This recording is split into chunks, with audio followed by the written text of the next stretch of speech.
this time, America celebrates the inauguration of a new president. Today is the Yortzeit, the passing of the first of the Chabad Rebbe's, Reb Shneir Zalman. And so it's significant that on his Yortzeit, the first takes place, that America is inaugurating its first president of color, which is significant because it shows that values that exist are colorblind, and that people have gone beyond their prejudices in choosing a leader for themselves in this country. That being said, we Jews adhere to the Torah. The Torah is the ultimate arbiter for Jewish practice. Now, of course, within the Torah, within the Halacha, it says, Dina de Malchusa Dina, the laws of the country are laws, except where those laws are directly affecting religious law, so that if a country states that you're not allowed to keep the Sabbath, or you're not allowed to keep kosher, or things of that sort, or it's forbidden to teach Torah, we Jews are obligated to follow the Torah despite the persecutions of the government, which of course is non-existent for the most part in this country. Today there's a phenomena, and this has been that way for over 40 years, where people seek themselves and seek a higher calling. And in their seeking, they decide that they have become spiritual, not religious, but spiritual. They hold hands, they play music, they think about higher things, and they meditate, and in general feel good about themselves in these practices. They enjoy the sunrise and the sunset, they enjoy the birds and the flowers and nature, and they seem to be possessed of a kindred spirit that enjoys other people's company. And many people find this approach to be a more wholesome approach than the rules that are stated in the Torah, or for that matter, in other religions, lahavdil. So let me just give you the grain, the kernel of the difference between a Torah Jew and a spiritual person. A spiritual person may deny to himself certain pleasures because he pursues certain consciousness, certain ways that he thinks are ways of truth. But after all is said and done, the person who is spiritual worships himself, because he is the lone arbiter as to what is good and what is bad. Let me illustrate. A few years ago, there was a young woman who, in finding herself, finding her ultimate truth, found a guru in the jungles of India. Upon returning home for a particular family occasion, the family imposed upon her that she had to meet a rabbi before she began to completely disassociate herself from her people. And she reluctantly agreed to come to see a rabbi in a Chabad house. Just happened to be what happened. He was a Chabad rabbi in a Chabad house. And she came to see him unannounced at a night class.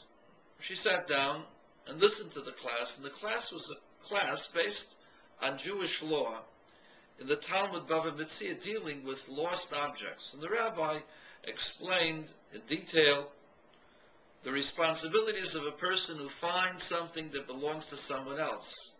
When are you obligated to return it, and when not? And the rabbi stated, if it has an obvious sign, something that is discernible, for example, a wallet has the name of the person or the driver's license of the person who lost it. Well, when there is an identification mark or identification in the lost object, person never loses hope and tries to find it.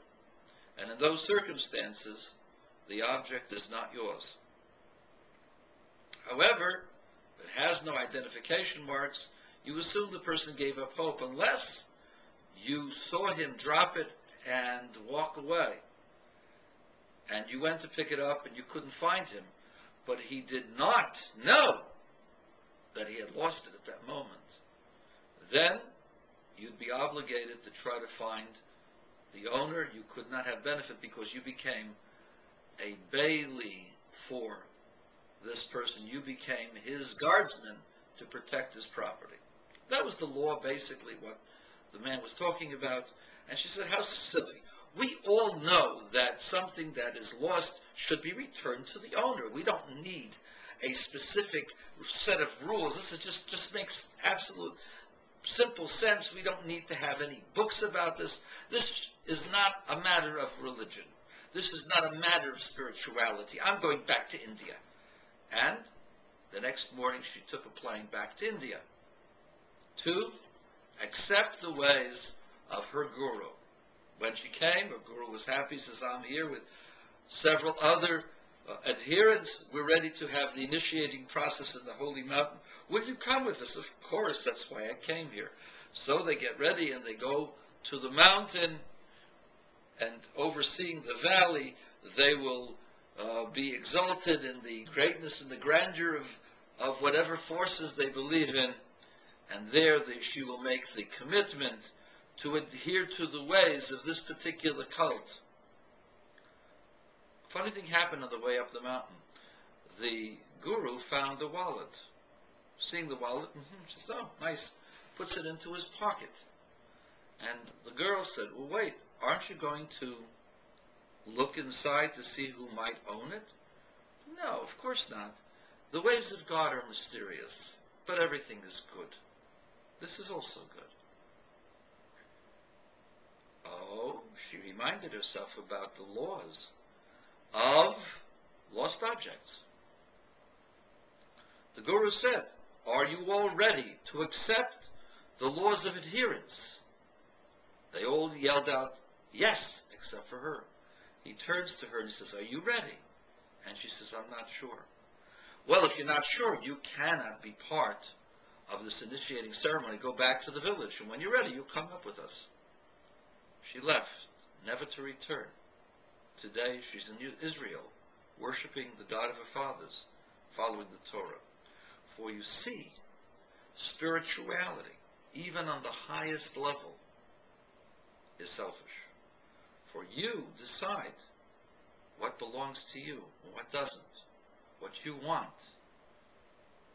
you can take because you're God's chosen. You're the spiritual person. It belongs to you because you're the most holy, the most spiritual, the most deserving. And therefore what you want is the will of God. And so the gurus take whichever women they want, take whichever possessions they want, because they deserve it. And even if they don't take it, if they find it, then for sure it's theirs. They don't have to give it back, because it's all by God's decision to give them.